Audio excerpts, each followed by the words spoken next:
பிதாவினுடைய வாயிலிருந்து வந்த வார்த்தை தான் இயேசுவானவர். அந்த வார்த்தையாகப்பட்டது மாம்சமாய் வெளிப்பட்டு இந்த பூமியிலே இருந்தார். நம்ம பாவங்கள், என்னுடைய பாவங்கள், அன்றைக்கு ஆதாம் தன்னுடைய மகிமை இழந்து சாத்தானுக்கு தன்னை விற்று போட்டான். கர்த்தர் சொன்னார், இந்த பழத்தை சாப்பிடுகிற நாளிலே நீ சாகவே சாவாயினார். பொய்யான வார்த்தையாகிய சாத்தான் சொன்ன வார்த்தைக்கு கீழ்ப்படிஞ்சதுனால தன்னுடைய மகிமை, தேவன் மகிமையினாலும் கனத்தினாலும் மூடினார் ஆதாம. மகிமையினால் மூடினார். அந்த மகிமையை இழந்து விட்டான். அந்த மகிமையின் தேவனை நம்ம தொழுது கொள்றதுக்கு செகண்ட் ஆடம் ஏசப்பா வந்தார். அவருக்கு நம்ம மகிமை செலுத்தும். அவர் என்ன அழகா தேவனுடைய வார்த்தை சொல்லப்படுதுன்னா, அவர் இந்த பூமியின் ஃபவுண்டேஷனை போடும்போது தன் தகப்பனுடைய செல்ல பிள்ளை, அதாவது அவருடைய வாயின் வந்த வார்த்தை, அவர் கூடவே இருந்தார். இந்த பூமியை உண்டாக்குனது ஏசப்பா தான். அவருடைய வாயின் வார்த்தைகளால் தான் உருவாக்கப்பட்டது. அந்த தேவனுக்கு நம்ம மகிமை செலுத்தணும்னா நம்ம எப்படியா நம்மளுடைய ஜீவம் பொய்யுக்கு கர்த்தர் நம்மளை ஒப்பு கொடுக்கிறார். மகிமைக்கும் கனத்திற்கும் ஸ்தோத்திரத்துக்கும் புகழ்ச்சிக்கும் பாத்திர என் இயேசு ராஜாவின் தவிர வேறு யாருக்கும் கிடையாது, எந்த மனுஷனும் கிடையாது. மகிமை திருட தான் வருவாங்களே தவிர கனத்திற்கு புகழ்ச்சிக்கு பாத்திரர் இயேசு ஒருவரே தான் உள்ளவர். இன்றைக்கு நான் ஒரு பிரச்சனை வந்ததுன்னா நான் கர்த்தரிடத்தில் கேட்குறது, அப்பா இந்த பிரச்சனை நீங்கள் சால்வ் பண்ணிடுங்க, ஏன்னா உமக்கு தான் மகிமை வரணுமே தவிர்த்து எந்த மனுஷனுடைய இன்டர்ஃபியரன்ஸ் வேண்டாம் சொல்லும் போது கர்த்தர் செய்கிறார். இப்பேற்பட்ட தேவன் அவருடைய மகிமை காண்பிக்கிறார் நமக்கு. இவ்வளோ பெரிய வானத்தை நான் உண்டாக்குனேன், இந்த பூமியை உண்டாக்குனேன், என் வாயின் வார்த்தையிலாண்ட உனக்கு இதை செய்ய மாட்டேனா, உனக்கு இது கைகூட செய்ய மாட்டேனா? எவ்வளோ அற்புதமான வார்த்தை பாருங்க. இன்னைக்கு நம்ம ஆராய்ஞ்சு பார்க்கணும். நம்மளுடைய சிந்தனையை ஒரு ஷார்பன் பண்ணலாமே. கர்த்தாவே, இந்த பொய்யான காரியத்துக்கு என் வாழ்க்கை வேண்டாம், மெய்யான தேவனாகிய உமக்கு முன்பாக என்னை அர்ப்பணிக்கிறேன், நீங்க என்னை நடத்துங்க. அப்போ அவர் நம்மளை நடத்தும் போது எப்படி நடத்துவார்னா, உன்னத பலத்தை கொடுத்து நடத்துவார். எனக்கு அப்படி அந்த சங்கீதத்தை நெக்ஸ்ட் வேர்டுக்கு வரலாம், 19வது சங்கீதத்தில். ஏன்னா எனக்கு இந்த மகிமையான தேவனை சொல்லும்போது, இவ்வளோ பெரிய தேவன் என் உள்ளத்துக்குள்ள, அவர் என்ன சொல்றாரு, வாசல் படியில் நின்று கதவை தட்டுறேன், ஒருவன் என் சத்தத்தை கேட்டு கதவை திறப்பானால் அவனோடு, அது எவ்வளோ அழகா சொல்ல, அவனோடு போஜனம் பண்ணுவேன், உள்ள பிரவேசித்து அவனோடு போஜனம் பண்ண. இன்னைக்கு நம்ம இருதயத்தை தேவனுக்கு ஓப்பன் பண்ணுறோமா நம்மளுடைய காரியத்தில், இல்லாட்டி நம்ம சொந்த வழியில் நம்ம போகிறோமா?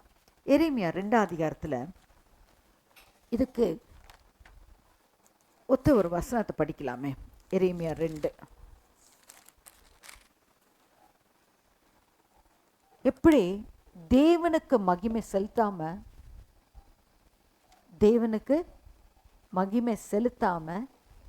வேற காரியங்களை எப்படி மனுஷர் செய்கிறாங்கன்னு பாருங்க. எரேமியா 2:11. எந்த ஜாதியாவது தேவர்கள் அல்லாத தங்கள் தேவர்களை மாற்றினது உண்டோ என்றும் பாருங்கள். என் ஜனங்களோ வீணானவைகளுக்காக தங்கள் மகிமையை மாற்றினார்கள். இன்னைக்கு துக்ககரமான காரியம், வானத்தையும் பூமியும் படைத்த தேவனை தொழுது கொள்ளாம ஒரு கல்லை வச்சு அவங்க மண்ணால் செஞ்சு அதை வச்சு அதுதான் கடவுள். இது கரெக்டா வருது இல்லைங்களா வசனம்? மகிமை தேவனுக்கு செலுத்தாம ஒரு இல்லாததுக்கு மகிமை கொடுக்குறாங்க. சரி, நம்ம 19வது சங்கீதத்தை 2வது வசனத்தை வாசிக்கலாம். பகலுக்கு பகல் வார்த்தைகளை பொழிகிறது, இரவுக்கு இரவு அறிவை தெரிவிக்கிறது. அவை ஒரு நிமிஷமா, அதாவது பகலை ஆள சூரியன், இரவில் ஆள சந்திரனையும் நட்சத்திரத்தை. இதை பார்க்கும்போதே நமக்கு தெரியணும் அது எப்படி வருது. சூரியனை சுற்றி எர்த் ரொட்டேட் ஆகி ரிவால்வ் பண்ணிட்டு வருது, தன்னைத்தானே சுற்றிக்குது, தான் சுற்றுற வேகத்திலே அப்படியே சூரியனை சுற்றி வருது. அதோடைய ஆக்சஸ், அந்த ஆக்சஸ் வடிவத்தில் அப்படியே ஸ்பின் பண்ணிட்டு வருது. அந்த ஸ்பின் பண்ணுறது ஒரு செகண்ட் ஆண்டவர் நிறுத்தினா இந்த பூமியுடைய காரியம் கேயாட்டிக்காக மாறும். ஒரு பூகம்பம், ஒரு எர்த்குவேக், வெள்ளப்பெருக்கு, எந்த வேணா டிசாஸ்டர் வர்றதுக்கு வாய்ப்பு உண்டு. உண்மையில் ஒரு புயல் உருவாகுது, அடிச்சு வந்து அந்த கிராமத்தை அப்படியே ஒன்றும் இல்லாமல் அழிச்சு போடுது. இதுதான் தேவனுடைய வல்லமை. அந்த வல்லமையும் மகிமையும் புகழ்ச்சிக்கு பாத்திரராகி அந்த தேவனை தொழுது கொள்ளாம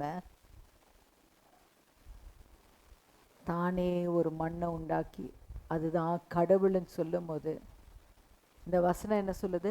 நீ வானத்தை பாரு, வானங்கள் தேவனுடைய மகிமையை வெளிப்படுது. யோசிக்கலாமே, அந்த மகிமையின் தேவனை யோசிக்கலாம். அவர் சொல்ற வார்த்தை, உன் இருதயத்தை தான், நீ என்னை ஏற்றுக்கொள். அதுக்கு ஏற்றுக்கொள்ள வேண்டிய பேரு இயேசு என்னும் நாமம். அந்த நாமத்தை நீ ஏற்றுக்கொள்ளும் போது எத்தனை பேர் ஏற்றுக்கொள்கிறார்களோ அத்தனை பேர் தேவனுடைய பிள்ளைகள் ஆகும்படி அவர் அதிகாரம் கொடுத்த இந்த வசனத்தை போடுவாங்க. தயவுசெய்து வாசிங்க, அதை தியானிங்க. ஏசப்பா, நீங்கள் என்ன உள்ளத்தில் இருக்கீங்க? என் உள்ளத்தில் நீங்கள் இருக்கீங்க, என் உள்ளத்தில் நீங்கள் இருக்கீங்க, நீங்கள் போதும், என்னை நீங்கள் நடத்துங்க. அவர் எப்படி நடத்துவார் என்பதை சங்கீதம் 23 சொல்லி, புல்லுள்ள இடங்களில் மேய்ப்பாராம். பச்சை பசை காஞ்சி போன இடம் தள்ளப்பட்ட காரியம் கிடையாது. கர்த்தர் புல்லுள்ள இடங்களில் நம்மளை நடத்தி, அதாவது செழிப்பான பாதையில் கர்த்தர் நம்மளை நடத்தி நமக்கு தண்ணி தெளிந்த தண்ணீரை தருவார். நம் தேவைகள் அனைத்தையும் கர்த்தர் சந்திப்பார். சத்ரு போட்ட எல்லா கட்டுகளையும் சுட்டரிப்பார். அவர் விடுதலை தந்து அவர் நாமத்தை மகிமைப்படுத்துவார். இன்றைக்கு என் வாழ்க்கையில் என் இயேசு ராஜா வேணும். எத்தனை பேர் யோசிக்கிறீங்க? நம்ம தலைவனைக்கு ஜெபிக்கலாம். அந்த மகிமை நிறைந்த தேவன் என்னோடு இருக்கணும்.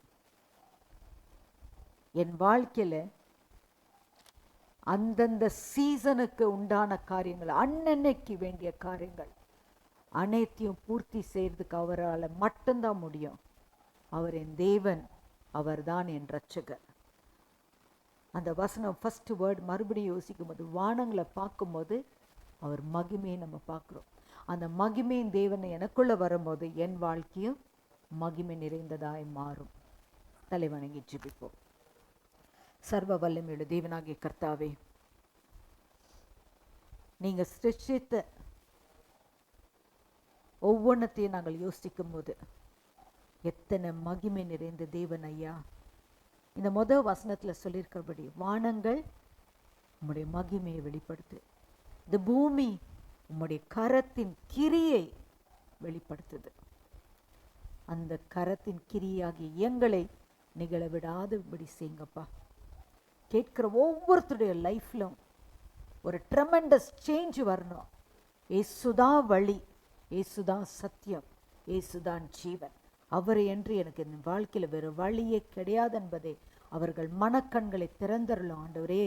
ஏசப்பா, உம்முடைய சத்தியத்துக்குள்ள வரட்டும் ஆண்டவரே. இந்த நேரத்தில் நாங்கள் ஒப்பு கொடுத்து செபிக்கிறோம்.